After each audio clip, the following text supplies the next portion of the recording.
你未開咪講你啦，要嗲啲啦。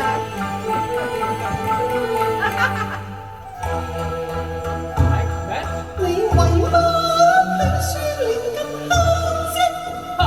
你又為乜都冇過在眼前？人家個手握咁亂，事關我下一命嗎？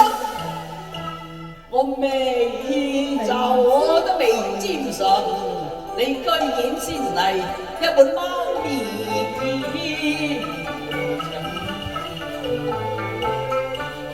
斯文應尊重，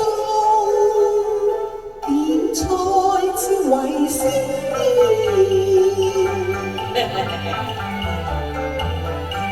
呢酒菜就慢慢嚟，我想一個芙蓉面。喂，搞咩啊？冇解喎！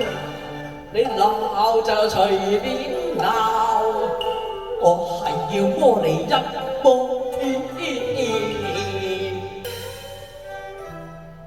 係呢啊，大姐，你叫咩名啊？我屋有龍龍，我係鳳龍，有人叫我鳳姐嘅。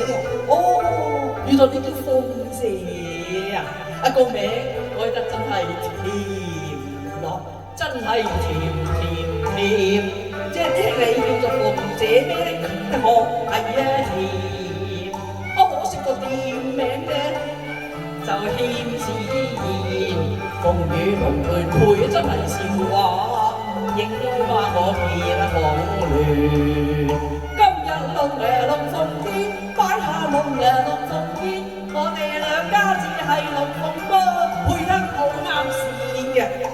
乜你嚟教都全面，有新點菜就快變龍面，聽唔通等到你賣面。入你農場鳳翅，我一概不要，只要鳳姐姐嘅心意。